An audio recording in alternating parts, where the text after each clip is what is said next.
Northern Michigan. Is this thing on? Okay. Gang's all here.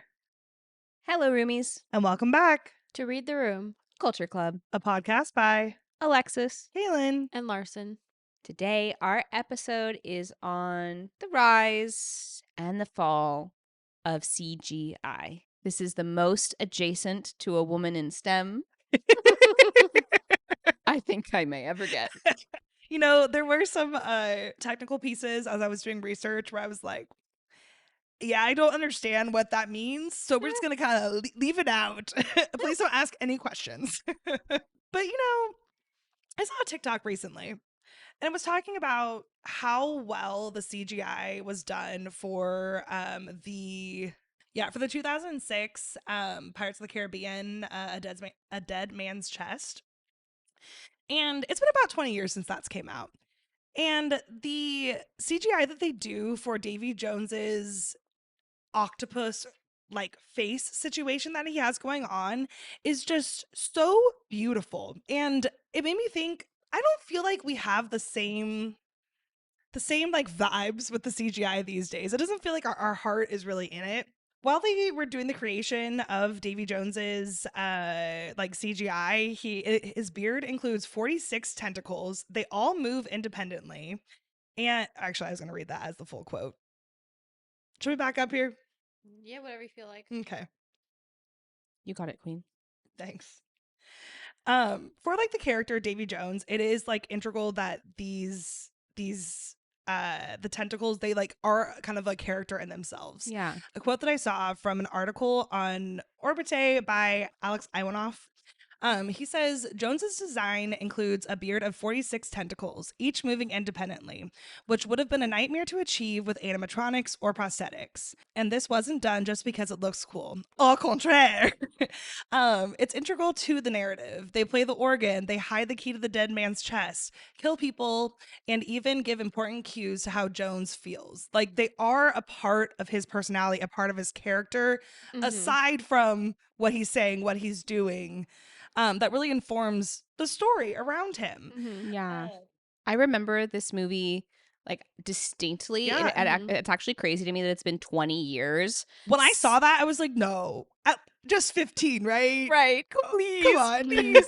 Since Dead Man's Chest came out in Mhm. theaters, but I remember seeing the Davy Jones character, and he's creepy and it's so Yeah. realistic. And, you know, I was young at the time when I first saw it, so I was completely enwrapped in the fantasy of this character. Mhm. And I remember how much those tentacles like moved about. It's so true that they became like kind of a character in and of themselves. But it looked good. Yeah. Mm-hmm. Yeah, absolutely. And the same article kind of draws a comparison to characters that have a heavy CGI presence in like how they are displayed to the audience. And it's characters like Azog from The Hobbit or Thanos from the Marvel Cinematic Universe. The only unique thing about them, like I know for Thanos, like he is like a different color, but it really is like the sheer size of the character. And they're using so much CGI for these things that like the original Lord of the Rings movies were known for being very creative to not have to use CGI in order to have these effects. They made Elijah Wood look so small. Yeah. They made him wear wigs. Yeah. Will you wear wigs? But like using force perspective to convince us of these difference in sizes or whatever versus relying on the CGI to do it. And I feel like now we're just using it for so many different aspects. And it begs the question if it helps or hurts, right? Yeah, so maybe like an initial question that's good to ask is CGI more effective when it's used with more intentionality for something like Davy Jones' character design, where really what you're trying to achieve is very character driven, is central to the plot. Like there's a reason why you need it to be CGI. And then Yeah. maybe where you don't need CGI, use the practical, use the animatronic, because an overuse or an oversaturation of CGI maybe that kind of takes the life out. it makes it less special. Yeah. I think though it also has like you said the intention, but the intention of like treating it as its own art form, Yeah. not just a way Yes. to like get around something. Yeah, it's not a shortcut. it's a tool used to still add and build to the texture of the moments, not kind of paint over them and wash them out. Yeah. Sure. Um, What's CGI stand for? that's a great question. CGI is computer generated imagery, which that feels really, really broad. And as I was kind of going like through the more like technical terms, there's so much overlap in like the different types of CGI. And like most films, if they're using CGI, they're using all different combinations and types and strategies, I guess. Interesting. Yeah, that does feel very broad, just like computer generated image. Yeah, like obviously it is creating or improving the images, and it's not just movies or TV shows, right? Like video games there's a ton of CGI, but things like simulators as well, or simulators, probably simulators too. Simulators like for flight and like military training and that kind of stuff. Like CGI is a huge industry or trade, but like throughout the podcast, we're going to be mostly talking about movies, shows, and the impact in that industry. CGI can be 2D, but like what we're referring to is mostly like the 3D computer graphics. And CGI is a type of visual effects. Or VFX. Yeah. Which I was always confused as a child about like FX being effects, but like it makes sense to me, but it also doesn't. Anyway, it ranges anywhere from like changing how someone is presented, just like their hair color, eye color, or aging them up or aging them down, to fully creating characters from nothing, just those computer tools back there, or portraying artists that passed during the creation of a film, like Paul Walker in the Fast and Furious movies, Carrie Fisher in Star Wars, specifically Rise of Skywalker.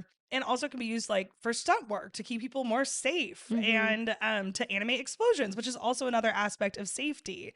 And just like cost and like location, like where are you gonna blow up all this stuff? Yeah, well, and like theoretically, budgets, like you're saying for location, like Lord of the Rings was all filmed in like New Zealand, and like I guess theoretically you could use old background images or create CGI background images and then not have to be on that location, right?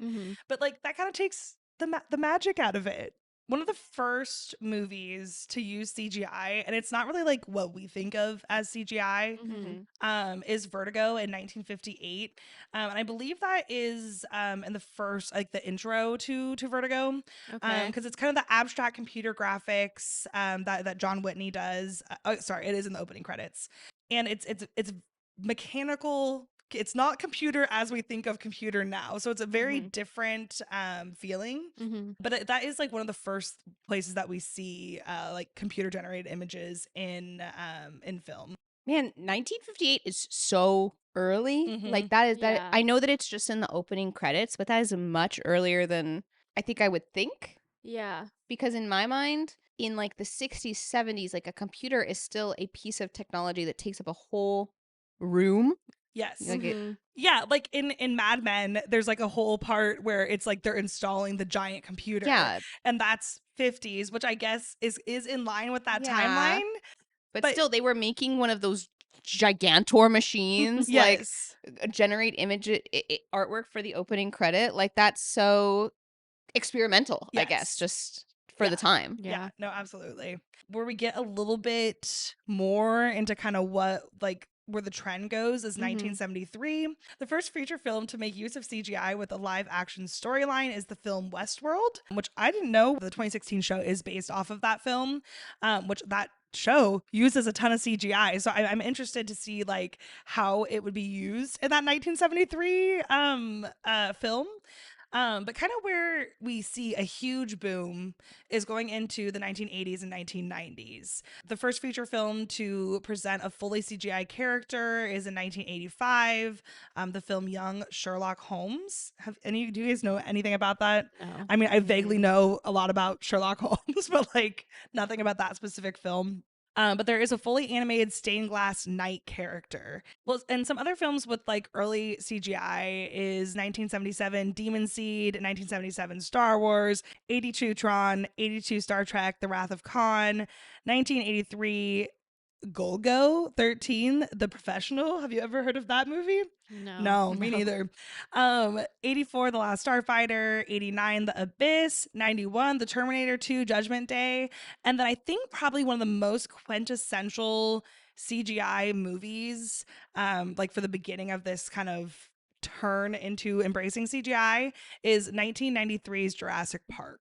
It introduces the audience to more of the potential of CGI, and blends the CGI with the animatronic technology. And so they're using the animatronics for more of those like close up shots to Yeah. have that like interaction with the actor. Like you can act so much more if you know and see what you're acting with. Yeah, I think one of the things that famously is really special about Jurassic Park that at least like I have even heard is the fact that yes, there's CGI usage, but it's still a blending. Mhm. Like they had set designers, they had basically like stagecraft Mhm. producers who were creating dinosaur animatronics to scale, like a really Yeah. huge undertaking, and then blending the technologies. And it was the blend of technologies that allowed them to get the movements Mhm. and the lifelike quality of the dinosaurs kind of at a place that was believable and really enwrapped you in the fantasy. And speaking of like enwrapping the audience in a Mhm. fantasy, I think it's really interesting looking at the list you put together, Kaylin, of like the boom Yeah. of CGI usage, how much is falling into the sci-fi, the Yes. alien, the dinosaur kind of genre fiction, right? Yeah, and I think as we get further along in using CGI, that changes dramatically. Yeah. But yeah, for the most part, you're using it for, yeah, your space movie, your adventure movie, your dinosaur movie, right? Yeah, so you're trying to like put the audience outside the realm of possibility. Yeah. And maybe I don't know because I admit to the listener that I am not a CGI expert and I'm learning along with you, but I wonder as we look at these early examples, is part of where CGI goes wrong trying to create Mhm. images that are not necessarily fantastical. Like maybe one of the purposes that CGI excels at is creating fantasy, is creating unrealistic Mhm. imagery. But when you start using CGI just to make something that the audience member knows and has seen in person, there's going to Yeah. be a higher level of criticism. Yeah. Right? Well, and like the next one that's on the list there is 1992 Death Becomes Her, Mm-hmm. which obviously Amazing film. CGI, right? Like there's the head's twisted around, there's holes through their body. So good. It's the first one to have any like human skin CGI animation. And I think that's exactly like it's the blend. It's the care of using that tool when that tool is fun and necessary and adds to the story versus the overutilization. Mm-hmm. And then on the note of overutilization, 1995's Pixar's A Toy Story became the first full CGI feature film. Before that, it was just different. It was not computer generated animation, but that opens up a huge. That's crazy. I didn't know that. So it's like the first film where like not every frame is drawn by artists. Yeah. Yeah. Whoa. And like I know that a lot of those computer generated films, Toy Story, Cars, on and on and on, Mm-hmm. a lot of those they originally are rendered from sketches. Like there's still the Right. storyboard The character sketch. design, yeah. Yeah. But the actual like what the audience, the end product is all computer generated animation. That's so gnarly. Man, that was really the era where like a bunch of execs at Pixar had one meeting Mm-hmm. and they thought of like 5 banger Yes. films that defined our childhood. Absolutely. And there's a list later on with a lot of Okay. those. In 1990, we've got Star Wars, it's episode 1, The Phantom Menace, the first of the That second trilogy. prequel. Yes. And this is where the first fully realized CGI character comes to fruition, which is Jar Jar Binks, which might also be the most annoying character, at least in that franchise. Wow. You're hating on Jar Jar. I am hating on Jar Jar. To be honest, I'm not like the biggest Star Wars consumer, but those trilogies aren't great and Jar Jar doesn't make them better. I wonder how Keaton feels about Jar Jar. I think that he is not his favorite character. Yeah. But he knows Star Wars so well. Yeah. His favorite characters are characters you have never heard of. Yeah. That's crazy. Like the side characters who've gotten their offshoot that I still am not gonna pay attention to. But filmmakers didn't need to rely on robotics or stop motion technology or labor intensive makeup and prosthetics to get this unique looking character. So help me understand when the actors, when Miss Natalie Portman as a child is acting her chops off, right? Is she acting with nothing? Like with Jar Jar, is there a green blob in his place, or is it because it's computer generated? Yeah.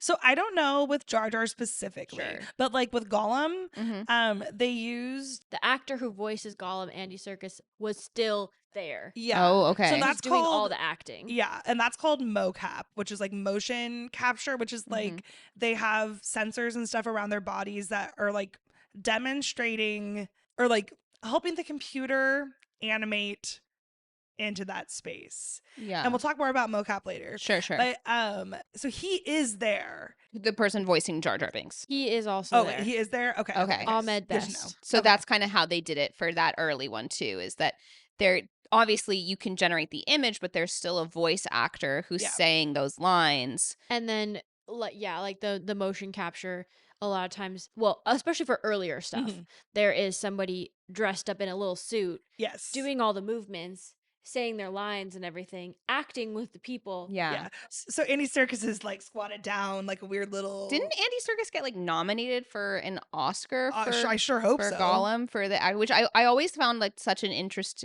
We need to fact check that, but I always found the concept very interesting of an actor whose character is CGI because it's like you're acting through the computer technology. Yeah. So like, and I feel like for mocap, they still are doing a lot of the physical work. Yeah. But I'm sure that there's examples where they aren't doing the physical, like there's not actually a physical being there, but they are being piped in. I guess I was just curious because, and I know we're going to talk about the types of CGI later, but for instance, I have seen a social media clip of Amelia Clark doing Targaryen dragon riding where she's just on like a green, the dragons are CGI. Yeah. And she's just on like a green mechanical bull looking. With like a green wall behind her and underneath her. And she's like talking lovingly to her dragon, which is just a green blob. Yeah. But then I've also seen, on the other hand, clips on TikTok and Instagram of, is it Zoe Saldana in Avatar with all the mocap stuff on her, and she is like acting, you can see in her facial expression between her in the studio and then the final cut of her as Neytiri. That's the name of the character, right? Couldn't tell you. I couldn't tell you either. I I've think watched it's the Neytiri. first Avatar twice, like a long time ago. If you compare them side by side, you can see her acting come through in the character. Absolutely. She's snarling. She's sad. Like, so those are two very different things, right? I guess is why I was wondering, like, one, they're trying to create an alien from a human. Yeah. And one, they're trying to create a dragon from nothing. Yeah. Right. Yeah. Right. So yeah, you're not going to get a human to play the dragon that Daenerys Targaryen is sitting on top of. No, you're not. You could, I guess. Yeah. I think it would look a little different. A little, yeah. But like with Jar Jar Binks, like, could you imagine having to be in that makeup every single day? Like, I mean, people do it for other roles. well, but that's what I was gonna say. Like for the Grinch, I know that Jim Carrey like literally went to like CIA like mental toughness training in order to like be able to like go through that process every single day, because it's really tough on you. And like you can't eat and you can't drink and sometimes you can't piss. Like it's Jennifer Lawrence like famously was like, I am so fucking done playing Mystique because I'm so tired of being in blue body paint for 16 hours a day. Which fair. Yeah. And like just the time to put it on every day, the time to take it off every day. I'm at the Wicked Witch of the West in the original Wizard of Oz. She would have loved CGI, man. I mean, she got so many burns. Jacob Elordi was getting to set at like 4 a.m. for Frankenstein. Yeah. Yeah. Your life sucks. Yeah. Yeah. Absolutely. So I guess we can talk more about mocap now. So there's a lot, like I said, there's a lot of different types of CGI, but they kind of all are different components of each other, and a lot of different things that are using CGI are using, like, you can layer these types to create one thing. Yes. Or like even like just some of them are so much more broad than others, and like definitely include others, but not explicit. Like it's kind of a square rectangle situation. But mocap, like we were saying, they wear special markers on their clothing or bodies and faces, which help the computers triangulate and generate the matching motion for the computer generated characters.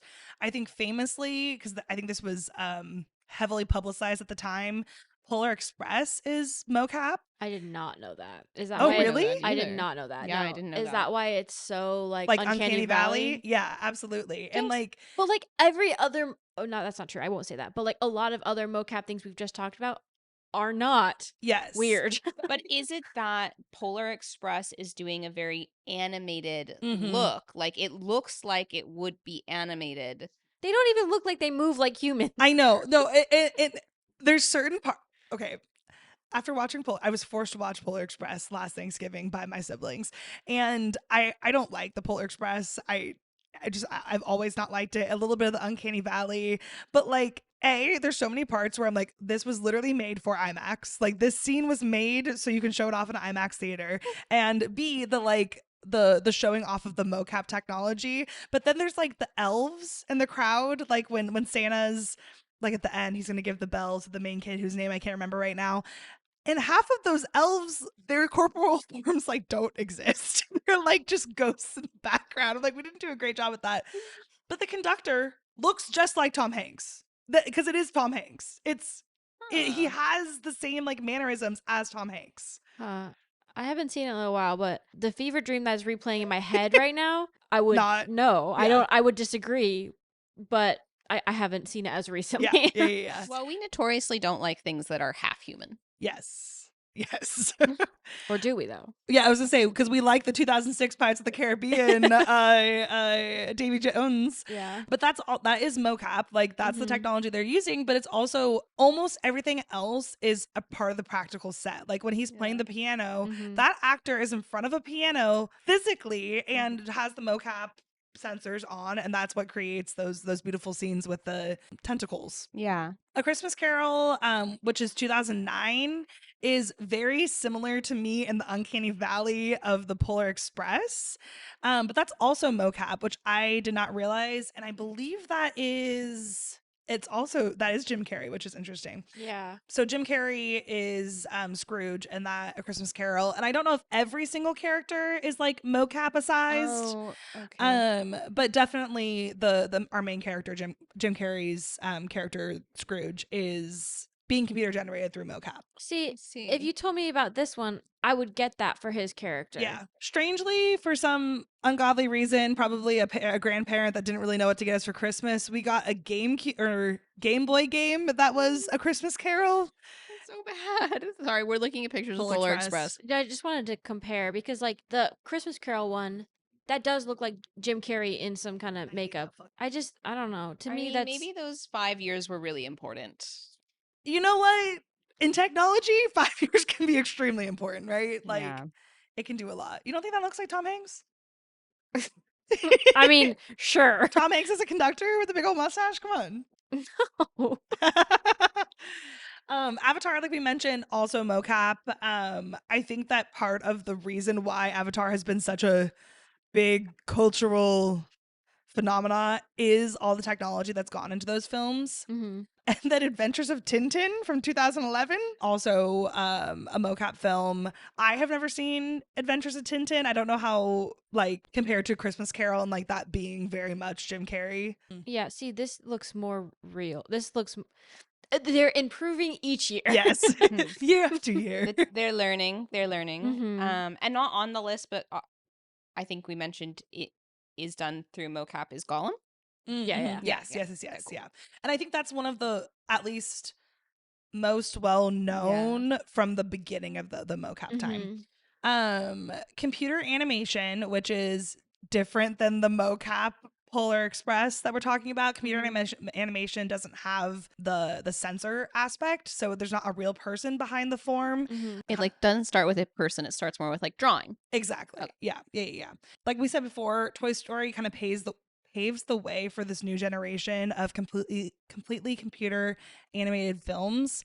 I've got a list here, and I'll just rattle them off. I feel like we're all familiar with these, but just kind of showed like the time span here. Ants and Bugs Life in 1998, Dinosaur 2000, Shrek, Monsters Inc., and Jimmy Neutron in 2001, Ice Age 2002, Cars, Happy Feet, Monster House 2006, Tangled, Megamind 2010, Inside Out, Minions, The Good Dinosaur 2015, and so many more in between and around all of those. But I felt like that was like a pretty, like a lot of those have a really different animation style, but they're all the computer animation. Like I had assumed that some of these were still like the original, I don't want to say like the original Disney animation, but like less computer animated, I guess what I'm trying to say.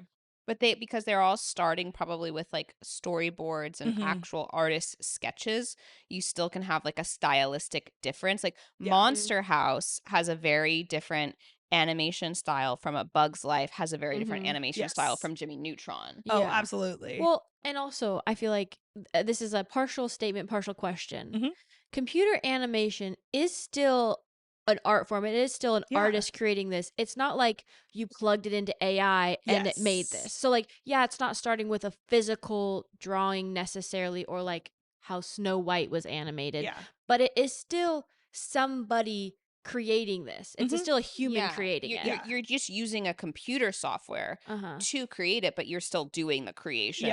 There's still the touch. There's a lot of design and a lot of intentionality from a human artist that goes into it. Yeah, absolutely. Virtual cinematography is another term that I saw pop up. The biggest example for this was, or the earliest example, I guess, is the Matrix trilogy.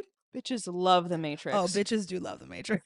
And a lot because of the virtual cinematography, right? There's so many scenes that don't exist in the real world. That set would cost so much money to create, right? But these techniques develop like virtual filming of realistic computer generated imagery. So like I'm thinking when they're in the I guess the real world, because where Neo is not the real world, but when he takes the pill, then he's in the real world. Is that how the Matrix works? I'm not a film bro enough to like really have a Matrix acumen. I know there's a red pill and there's a blue pill, and that and I don't even know which one takes you where.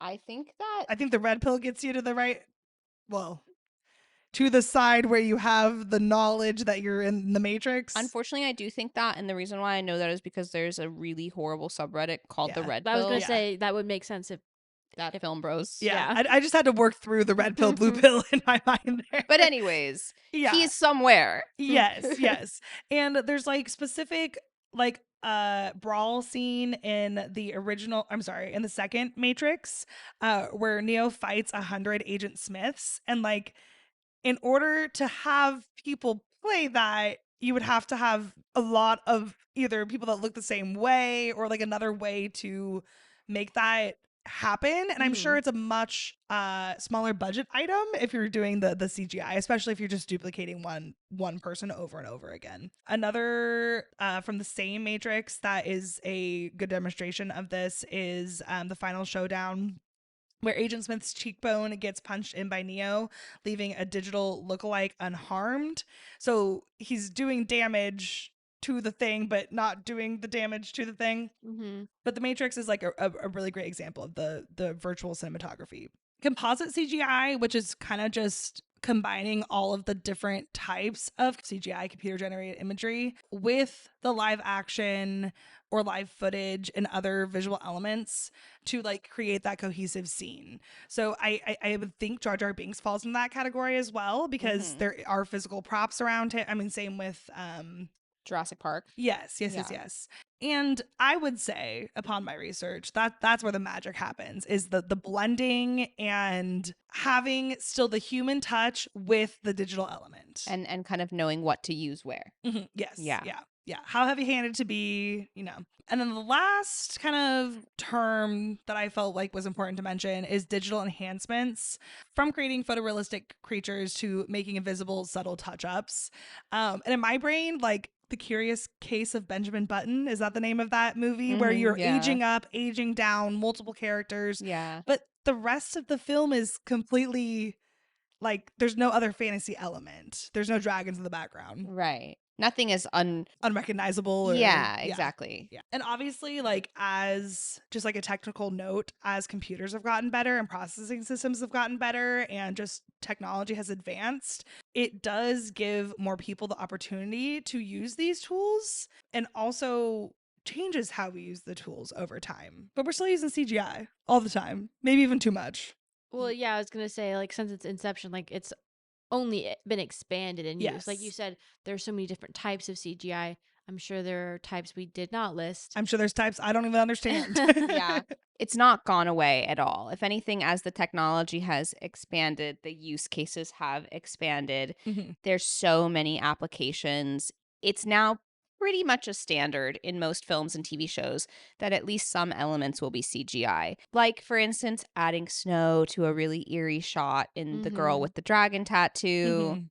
or creating entire immersive visual sets for something like The Mandalorian. Yeah. So you have a vast spectrum of applications, but Mhm. most of what you're watching has a dabble, at least in CGI. Yeah. And I think something that we're definitely going to ponder Mhm. later, but just with the introduction of these and with the more widespread use, are we losing other arts? Mhm. Yeah. Like, Absolutely. these virtual sets, are we losing the art of miniatures? Mhm. Yeah. Films have been around for a while. What? We've been creating these effects for a while. Yeah. And yeah, in a lot of ways, we are improving. Yeah. Yeah. I mean, I don't want to lose like the Tim Burton of it all. Yeah. Yeah. Well, and like also some of these effects, I guess, are older than film too. I mean, we're doing Mhm. these in plays as well. Yeah. And so it's such, I mean, it's like a human thing to like Mhm. try to want to manipulate something to look different than it is. Yeah. Like, Well, just like the art of prop making and yes. costume making, and I don't know if there's got to be a particular name for it, but like people creating the like masks Yeah. and stuff for people to wear to turn into something else. Like Mhm. those are all art forms. Yes. And if we Yeah. rely on these different types of CGI, are we losing those art forms? Yeah. Not the same sure. thing at all, like that we're talking about with CGI, but like I know on the set of New Girl, there's a scene where they're eating Cheetos, but they're not Cheetos. They were carrots whittled down to Cheetos Mhm. for the scene because nobody on the set was going to eat the Cheetos. So they made Cheetos out of carrots for and a shot in a episode. Like there's such a skill behind like the set work, the prop work. Like it's amazing what they Yeah. do, what they Yeah. can do, what they have to do. And it does seem crazy that you can just kind of take that all away at some point. Sure. I mean, Yeah. I get both sides of the coin, because on the one hand, it's like, well, but maybe that person didn't want to spend a work day whittling Yeah. carrots into For sure, Cheetos, for right? sure. Yeah, but there's a fun story. Yeah. And I can also understand how, like, if you're a filmmaker, Mhm. you might want to have complete control over the environment of the film. You might have Mhm. really specific visions you want to bring to the screen. And animators and computer technicians, those are still jobs that have to be fulfilled. Mhm. And their job is to bring those directors' creative concepts to life. They have to make the computer generated models. Mhm. They have to create the characters and the effects. So it's like, I'm sure that if you talked to somebody who works on computer generation for films, that they might say, well, what I'm doing is art. Yes. Oh, for sure. But is it devaluing the other artistic areas of traditional filmmaking techniques? Yeah. And I think that that's where we've talked about some that have done a really good job of doing both. Mhm. Yeah. And I think those often are the films or TV shows that look better to an audience, because to some extent some of the CGI is taking the chance Mhm. out of it. Like, Yeah. how many shots do we need to get Yeah. this right, when we can in the computer process just make this explosion perfect. And I do think that there is a magic that comes through when watching a movie when that had to be the shot. For instance, Mhm. I can think of two examples right away. One is the pretty infamous scene from the Toby Maguire's Spider-Man, the first Mhm. movie, where MJ is falling and a tray of food flies up and he Mhm. catches MJ, and then And he then has the tray and yeah. catches all the food on the tray. Yeah. That scene was filmed with no CGI. Tobey Maguire did that take like 1,000 times until they got it the one time where it all landed. Yeah. And similarly, in Pirates of the Caribbean, actually, I think it's in either the second or the third one, there's a shot where Jack Sparrow, Keira Knightley, Orlando Bloom, they're all on the pirate ship and they all like catch their swords at the same time. And they did that shot practically. So they did it over and over again. So there is something about that moment of something unbelievable happening that's like, obviously they could have generated that. Yeah. But I have to believe that at least a little bit of the genuine elation of getting the shot comes through. Well, and I think that's kind of like I went into this before learning more about CGI, thinking like CGI is the devil. Or it's turning into the devil, not like the literal devil, but like, you listeners, you know the nuance. But I think what I've come to the conclusion on is that it has to be accompanied with the raw or practical effects, like you're saying, like those aspects of Pirates of the Caribbean, Spider-Man, like that feels so magical because it is real. And like we know it's not real, like we know there's not pirates there, but like it feels more real because we know it's real. Like it feels a little bit more like tangible.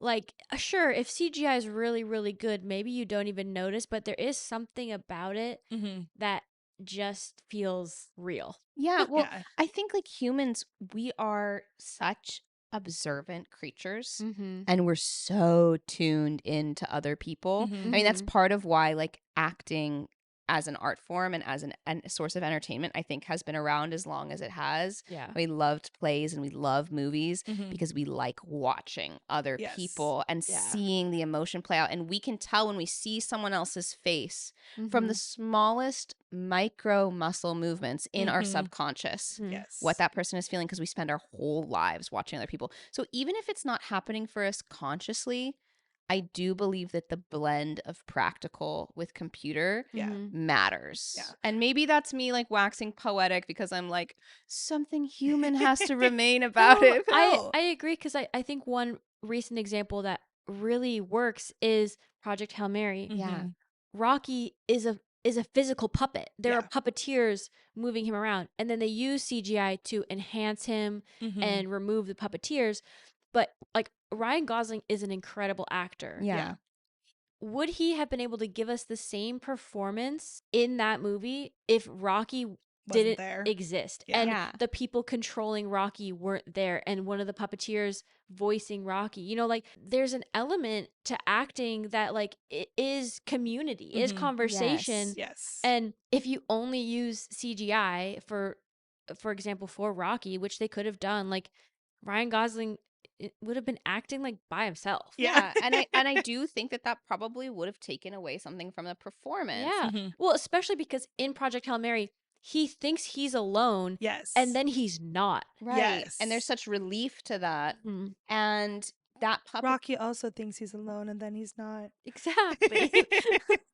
First of all, also I have to say the puppeteer who voices Rocky and puppets Rocky in the scenes with Ryan Gosling, we should look up his name because he does a phenomenal job. An incredible job. Sorry. Yeah. I think Ryan Gosling was saying that like he ended up voicing him because like when they were filming and stuff, like he just knew what Rocky was gonna say. James Ortiz like fully embodied Rocky and like basically knew what Rocky was gonna say before they even did. He's like, no, this is how Rocky would react. Yeah. Which like it's still the raw human element. It's still like it's the beautiful combination of those two things which makes CGI like worth it in some ways. Because obviously the CGI there still matters. Like in Hail Mary, the CGI definitely enhances Rocky. It makes the whole atmosphere more believable, but it is the real interaction in those scenes that is shining through the computer generated image. Like that in that case, they are uplifting each other. For sure. And I could be wrong, but I'm pretty sure they don't use green screens or whatever blue screens are for Project Hail Mary. So all the rest is a set. It's a set, and then like I think the like space images are like more computer generated, whatever. Yeah. But it's not like it's not like them in a green screen, acting with a puppet. Yeah. Yeah. Well, and one of the articles I found from TV Over Mind, have you heard of it? From Safwan Azim, is digital effects are not the enemy. Bad decision making is. When filmmakers use CGI to replace texture, weight, and real world physics, the audience feels it, even if they cannot explain why. When they use practical effects to anchor a scene, even heavy CGI blends look more believable because the camera is capturing something that actually exists. Yeah. Which I feel like that's embodying what we're saying about these that have done it so well. Yeah. And Alexys, like how you were saying, we're cued to see so much, so many little things when we're talking to other people. And if something like Rocky doesn't feel like that, or Davy Jones's tentacles don't feel like that, then it gives uncanny valley. Yeah. Like it's something's just a little bit unnatural. Yeah. Which obviously that's funny to say unnatural about a rock alien and a dead tentacle person. Yeah. But really, that's how it is. Like you still expect things to like move a certain way, act a certain way. You pick up on gestures, emotions, whatever. Yeah. And if you don't have like part of the like the physical of that, like you're just all fake. Well, and if Rocky didn't have human elements, the movie would have sucked. Like that's the whole point. I wouldn't have been crying in the theater. Yes. Yeah. And I think and like same with Davy Jones. Like he's the antagonist in the series or in that movie, but he has a sad story. He has this like you're meant to feel through him, and you would not be able to do that if it was not very meticulously done, beautiful CGI. Yeah. And I think that, in a way, like the criticism against bad CGI or uncanny valley produced CGI, it's very instinctual, because the whole reason that uncanny valley sensation exists so strongly is because our brains are hardwired to recognize the danger in something that is like us but off. Yeah. One that I've recently within the last year saw was Send Help, and there's a scene in there with a wild boar, and it immediately takes you out of it. And I have seen some people say like that was intentional, like some of the bad CGI was on purpose. I don't know if that's true or not. I just do remember being like, that boar looks like it's almost like floating, pasted on top of yeah, the scene, and it immediately takes you out of it. It's like, okay, I wasn't necessarily expecting you to use a real boar, but what about this feels why can't so you off? make it feel like it is putting depressions in the ground? Like, there's, if you're gonna CGI it, you've got to CGI it. Like, it was weird, and it was immediately like, okay. And like I said, maybe that was intentional, maybe it was so off because he was trying to make it so off. I don't know. But I think that's an example of that. It just, you notice it. Yeah. And that can take you out of the experience. Yeah. But, we've been talking about the evolution of CGI. We've been starting to get into the artistic implications of why the debate over CGI matters. We've talked about some of the classic examples that people uphold as doing the different types really well. There's also probably some modern examples that we can talk about to show kind of where CGI stands today. Well, I also think, just before we get there, like, I guess in my head, sometimes when I think about CGI, I think about it being a quicker and cheaper version of like the real life practical stuff. For sure. But after doing this episode, like looking into some of the research, it doesn't seem like it's actually, it might be faster. Yes. Doesn't seem like it's actually cheaper. Not necessarily cheaper. And yeah. And I think kind of combining all of these issues is, I think that part of the reason we are dissatisfied is because they are trying to do it cheaper. So really it all comes back to capitalism and doing a shittier, quicker job with the tools we have at hand, right? Like you can still do CGI like you can do CGI well and expensive, or you can do CGI cheaply and then have a board that looks like it's floating in space, right? Yeah. I think when we talk about that financial implication, especially a good example is Game of Thrones. Absolutely. As a kind of modern day example of CGI's evolution, even because from the first season of Game of Thrones to the most recent iterations of the universe, like House of the Dragon and A Knight of the Seven Kingdoms, there has been big jumps in the amount of CGI usage. For instance, the first time that Daenerys rides Drogon in season 5, he is much different. That scene is much different than the massive dragons, multiple dragons that they're having to create in season 7. Yeah. And then jumping to House of the Dragon, I know that the bill on House of the Dragon is, we're talking small movie level budgets per episode. Yeah. Just on the CGI, because obviously in that show, there is actually many more dragons. Yeah. 17 unique fire-breathing Targaryen dragons. So they're doing like $20 million on the CGI of the dragons alone to bring them to life. Which to me is almost where, for House of the Dragon at least, I only watched the first season. Yeah. But I think that's where misuse of money is maybe being placed, because like you still need to have good lighting. You still need to have like sets that make sense or whatever. You know, like if some of the CGI, oh cool, we have brilliant dragons, but what about everything else? Yeah. You can only make 8 episodes or whatever. You're losing all the character development. You're losing all this history. You can't see stuff. Like they can't make a full season because the episodes require so much money to produce these dragons. And then there's, in season 1 of House of the Dragon, there is famously a scene on a beach that is supposed to be taking place at night, but is so clearly filmed during the day because the light editing is, it's crazy. You're watching it and you're like, this is not night. Yeah. Well, and the last season or last 2 seasons of Game of Thrones, and specifically the last episode, I remember people giving like tips and tricks on how to change your TV settings so you could see the episode better. Which, like, why should you are making TV? You are making one of the most expensive television shows, and I have to change the settings on my TV in order to watch it? Yeah. And I can't watch it during the daytime because it's too much background light? Like, that's crazy. Yeah. People often compare the lighting in Lord of the Rings to the lighting of Game of Thrones. And a lot of people are like, well, yeah, it's, you know, in defense of the poor lighting, it is nighttime. It is this, whatever. It's supposed to look like this.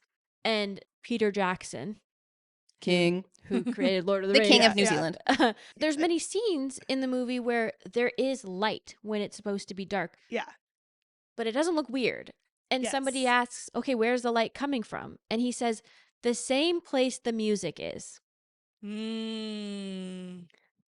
It's a movie. Yeah. And so you need to figure out how to best light for this shot so that the viewers can see it. You're not thinking like, oh, well, back in this day, you know, there wasn't light. I only had a staff with a, like, like, you're still creating for the viewer. Right, right, absolutely. And I think that, like, one really interesting thing about that is that we as the audience are willing to suspend belief in many places when watching a film. And part of the artistry of it is figuring out where we will suspend that belief. Because some things will take you out of it and other things will feel like enhancements to the viewing experience. That seems like such a crazy stance to be like, well, it's nighttime, so of course you can't see any. Well, you're telling me a story. You spent $20 million on this episode and I can't see it. That's what's crazy. That is crazy. And perhaps even crazier, on the topic of Lord of the Rings, The Rings of Power. Have you guys watched the Rings of Power series? I watched the first half of that first season.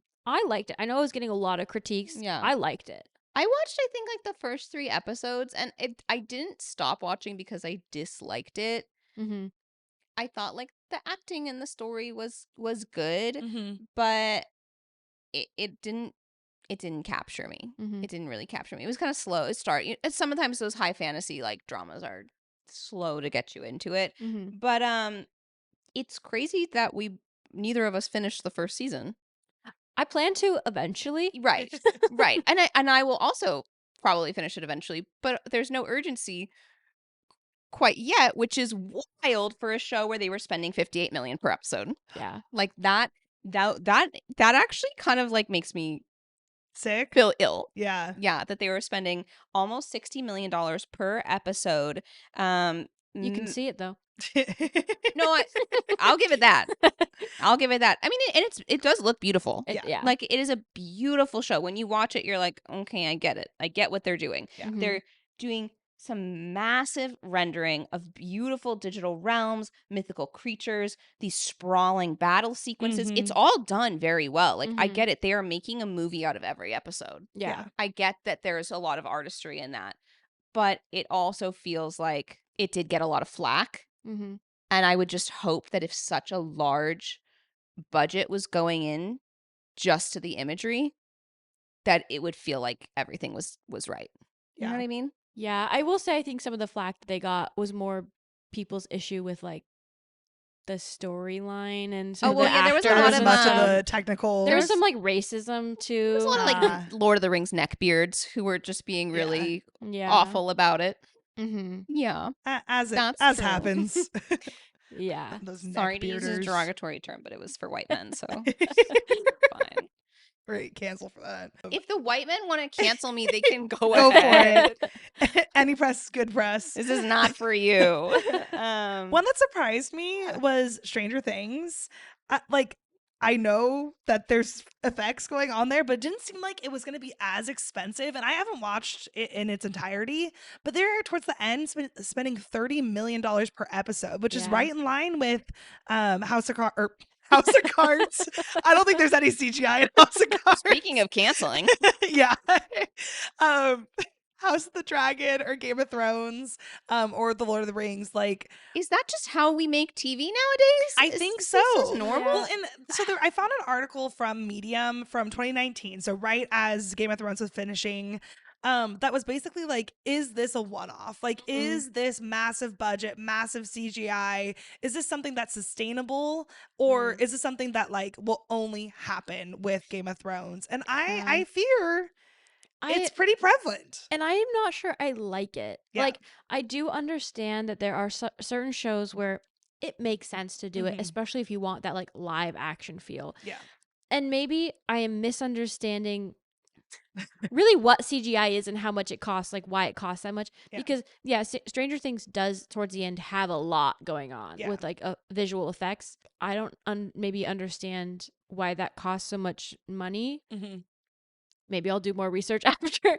But if it's giving us these rushed or like underdeveloped short shows that then take years to make each season, I don't think people actually want it anymore. No. I fucking hate it. I'm sorry. Hot take. It's not a hot take though, because I know a lot of people will agree with me. I really fucking hate that the norm nowadays is to wait 2.5, 3 years in between show seasons Oh for my God. 8 episodes. Yeah, let's do stay tuned. We'll do an episode on that, because that is so frustrating, and especially shows like Stranger Things where you have to capture these children in a timely manner if you're gonna keep the plot how it seems crazy that we're doing this with some shows, just like functionally, but also just audience wise. I don't want to wait 3 years, but streaming services have given them that liberty, because you wouldn't just be able to skip a season on regular television. You'd back in lose the your day. spot. Yeah, you shit or get off the pot, dog. Like, And like, I don't know. They're not, I feel like, using practical effects enough. Like, I'm sure that they are to some degree, but or they're not using the type of CGI that was like actual animation. yeah. So like some of these shows maybe could have been cheaper if they were animated, and we could have actually gotten a little bit more. Yeah. Which I think that animation is usually deemed as like a child's thing, right? Like, there's not a lot of adult animated stuff that isn't super raunchy, like that isn't a Family Guy, isn't a American Dad, isn't a South Park. But I think there's so much opportunity for animation, especially with fantasy. There is a huge opportunity, and I think maybe it's because like a lot of the stuff hasn't been made for. You have like kids animation, you have that raunchy animation, you have like imported animation, we'll say, like anime, whatever. And so I think maybe the general public doesn't feel like there is something for them, so they immediately think like I've thought this before, like, well, there isn't really animated stuff that I want to watch. But that doesn't necessarily mean I won't watch animated stuff. Yes. Yeah, absolutely. absolutely. Yeah, I mean, I don't know. I'm not a good case study because I have spoken before on the pod about how I abandon shows. But having beautifully created CGI or impressively rendered mythical creatures is not a substitute for character and plot development, and it's not going to save your show from a show abandoner like me. Yeah. The only one on this list of millions and millions and millions of dollars spent that I've actually finished is Game of Thrones. Same. I like it, we have Mandalorian here too, which is $15 million per episode. So on the low side for the ones we've talked about. But I haven't watched that. I haven't finished Stranger Things. I haven't watched the new season of House of the Dragon. Like, Yeah, because I mean, they lose you on so many levels. yeah. And it's just frustrating because a lot of these are stories that you start out really liking. You want to get sucked into it and then you can't. Yeah. Well, and I was thinking about Harry Potter as we were kind of talking about these because I was like, how much CGI is it? And then upon a quick Google search, I was like, oh, there's a lot of really bad CGI I just forgot about. But it's not all bad. It's not all bad. And like, I kind of like the like how the troll looks in the bathroom during like the Hermione like scene, right? Like it looks kind of silly, but it's also kind of silly. Like, yeah, but and then I think just in general too, it's not an over-reliance on it. yes, it's all, for the most part, a ton of physical props, right? Yeah. Yeah. And on scene, like they're filming in Cambridge. Like it's, yeah. Yeah, and I think especially with this rise of AI, like that's where I get really afraid. yeah, and I think that's like why some people are maybe pushing back a little bit more on CGI, and it is more expansive than like I thought for sure. And I don't think that like it should be demonized fully, but I think that a lot of us are asking for less and they're giving us more. Same with AI. They're giving us more. We're asking for none. Yeah. We're asking for way less. Yeah. And honestly, like if Pirates of the Caribbean Dead Man's Chest was created today, it would be shit. Yeah, it would not be the same. We would not have the same feeling when you see Davy Jones. There's absolutely no way, because it would be a rounded version, a watered down version of what we got. Yeah. Well, I mean, they'd be taking shortcuts. We have actual examples of that. Lord of the Rings and then the Hobbit movies. Like they changed it. Obviously, the technology advanced so much in the 10, 15 years, however long it was between the two. But they're different, and they're not like the Hobbit ones are just, I personally think, not as good. And obviously there's different aspects that make a movie not good. But some of the CGI and stuff, like, I don't know, it used to be better. Yeah. I think it's a double-edged sword. I think that CGI has a place in the artistry of filmmaking, and also I think filmmakers need to know where CGI's place is and put it there. Exactly. Well, and there's some people too that are pushing back, definitely. Yeah. Like the Barbie movie and Oppenheimer, which just funny that they're kind of in the same thing because of the Barbenheimer of it all. Barbenheimer. But Greta Gerwig took a bold stance, like refusing to use CGI, and everything was at least in Barbie Land, from my knowledge, was a completely real set. Well, and that's where I think like that, like there are movies where that is doable, and people still try to rely on CGI. Yes, yeah. And like Oppenheimer, Christopher Nolan, with the explosion scenes, he did not want to take a shortcut with the like CGI, and wanted to have like actual fire explosion, and so they figured out a way to do that. And like I do think, would I have necessarily noticed in that exact scene? Probably not. I would not have been able to call it out as CGI, but I do feel like it does feel different. And like, even though CGI isn't all bad, and we want to give it the credit where it's due, I still feel like I have so much respect for the directors, the filmmakers, the artists, the creators who really want to put their foot down and put the effort into making something. Like I'm not, gonna beyond Christopher Nolan's dick. Like, he's not my hero, but I respect the hell out of the fact that he is very committed to a lot of practical effects. Like, Yeah. for instance, in Inception, like he built a Yes. whole room that really spun Yeah. for a fight scene and had the Yeah. actors in there in the spinning room.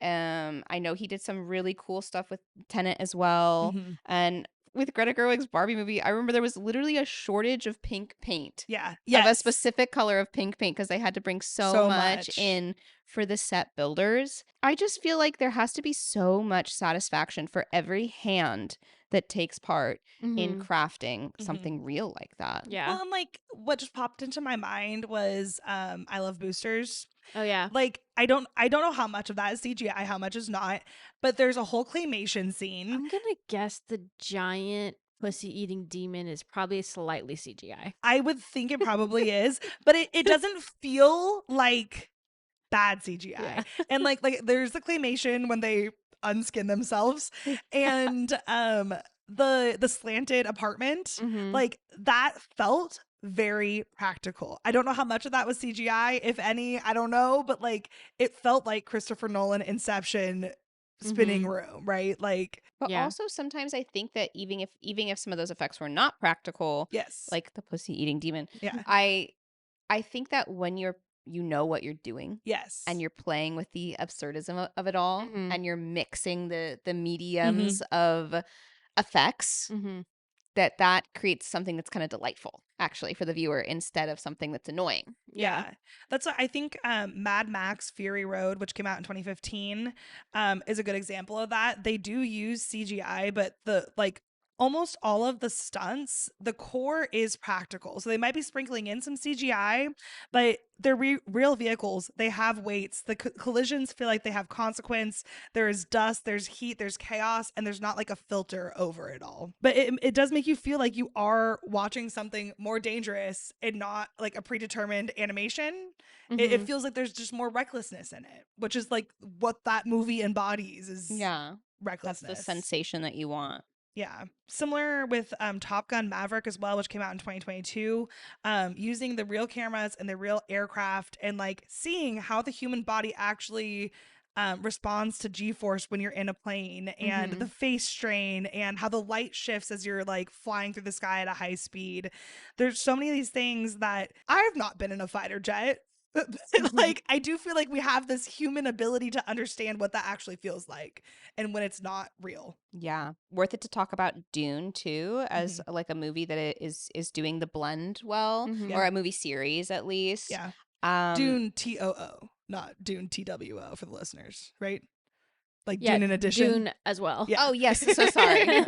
I mean Dune 2 2, but Dune also. Sorry, Yes, you said yes. Dune tutu, and then all of a sudden I was picturing like a sandworm with like a little tutu. Little tutu. So That should be that's someone's my Halloween mental illness. costume. No, but Dune, from the first movie that came out in 2021 to the second movie that came out in 2024, they really worked on having a strong practical design to turn the science fiction into a lived-in culture. So obviously there were parts of Dune that are CGI, like the sandworms, Yeah. like the giant sandworms.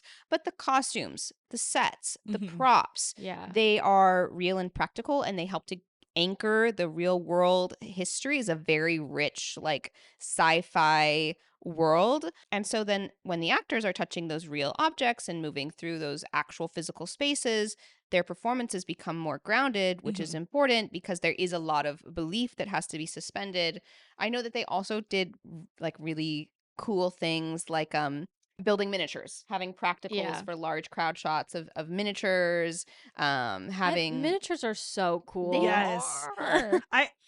I've been wildly impressed by just random miniature snippets I've seen. And then like Yeah. now when you're in a movie, sometimes I'm just like, I can't tell, is this a miniature? But that's like the fun of it, right? Like it's Yeah. if Yeah. it's so good that you're questioning if it like is or isn't, like there's so much work that goes into that. That's amazing. Yeah. And playing with perspective in that Mhm. way. Also, like Dune is shot on location. They used a few different filming locations to achieve the feeling of different planets. So when you're watching a character in a fight scene and the sun is beating down on Yeah. that actor. That sweat is real, you know? Yeah. And that helps you to feel that the CGI is an extension, not a replacement Yeah. of the effects in the film. Absolutely.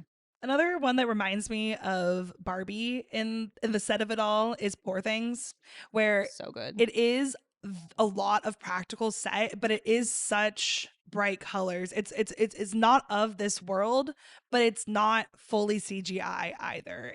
There's so much physical detail, and it feels like you can just be popped into that. It doesn't feel like an unreal. It feels unreal but real. Yeah, but not in an uncanny valley way, in a dreamy kind of way. No. Yeah, and there's no way that CGI would be able to make that set, that entire set feel as, because if you've not watched Poor Things, it's like kind of steampunk pastel-y beautifulness. And I truly think that if that was over CGI'd, it would feel, you don't feel like you could just be dropped into that set and like participate in that world like you do when you watch that movie. Yeah, and I mean, again, I think it's good to bring it back when we have these modern examples that are doing the blend really well, to bring it back to a place of like, CGI is not all bad. Like, CGI has given us in film the ability to accomplish things that we couldn't with practical effects.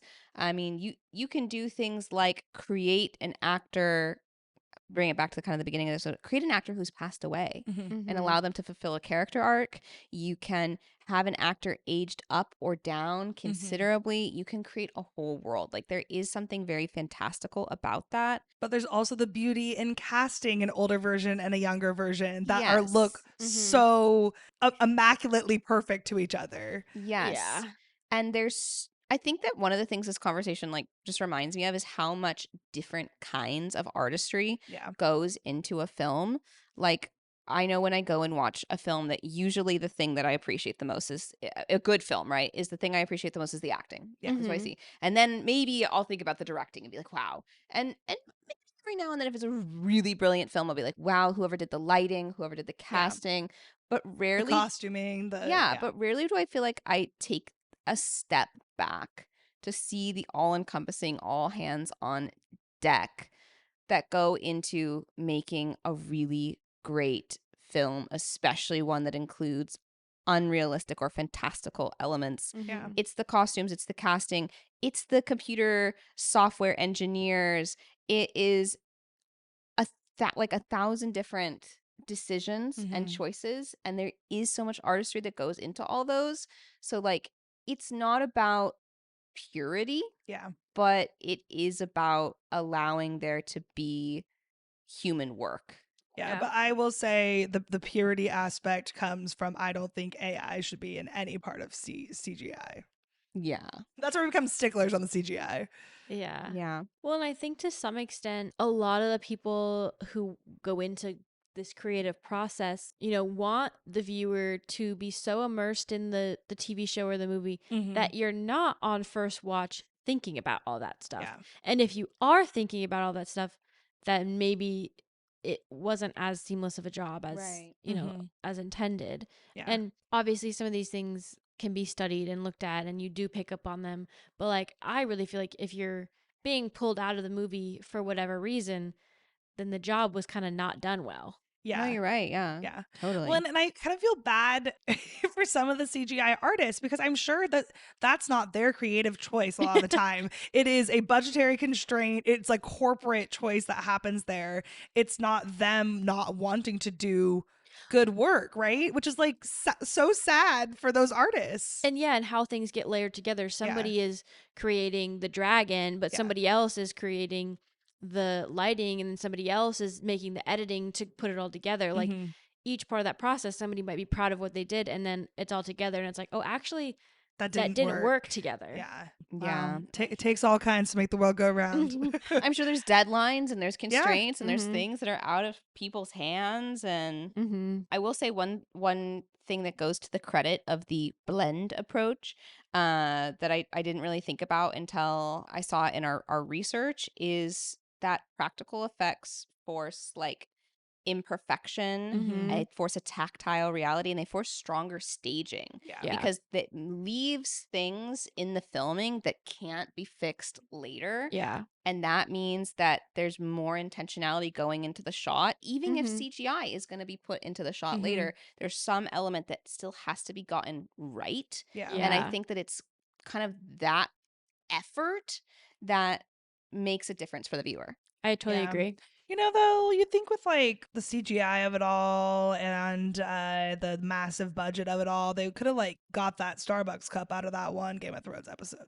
You know, we can't all be perfect. I will say, I don't know, 50 mistakes gazillion happen. billion dollars. I think you could try to be perfect. $50 gazillion. Yeah. Or get a better wig sometimes or something like that. The wig budget is where some of these shows need to be increased. Bad wigs. Yeah. Or if it's so bad, can you CGI the wig? Yes. Yeah, if you can CGI Jar Jar Binks into a fucking multiple movies, why can't you give me a good hair? Like, is that too finite? They spent way too much money on the effects that they were like, well, fuck. Somebody run down to Party City. Yeah. Somebody go to get on Amazon fast.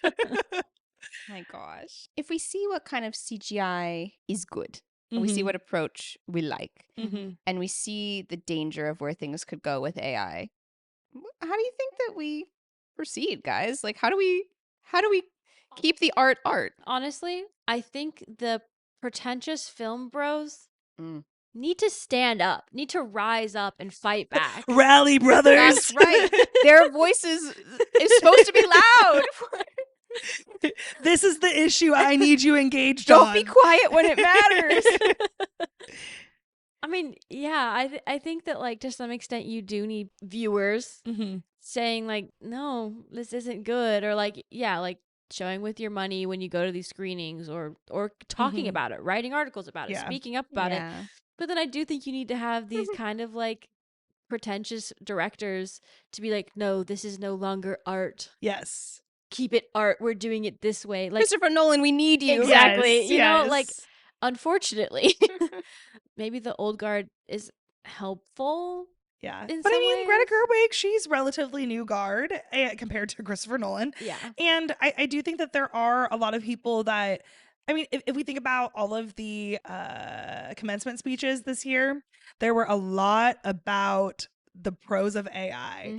And every speaker that said a pro about AI, the entire, at least the students, booed them. Boo. Yeah, that is true. And I think realistically, it's money. It's Hollywood. Yes. It's what's being Exactly. Of course it is. Yeah. But you know what? If it is about money, if it always comes back to fucking capitalism, then that's the point where we all need to put our wallets where our mouths are, where our tastes are, and don't see movies that use AI. Yeah. We need Timothy Chalamet.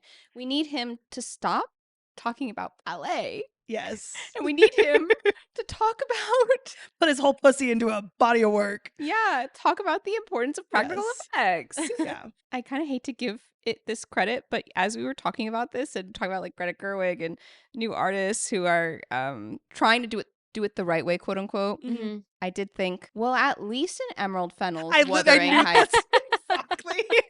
At least in Emerald Fennell's Wuthering Heights, she was actually, I know that the set was practical. Like she had artists create giant strawberries and a room full of ribbon and skin walls and dang. Okay. All right. Well, Greta fuck.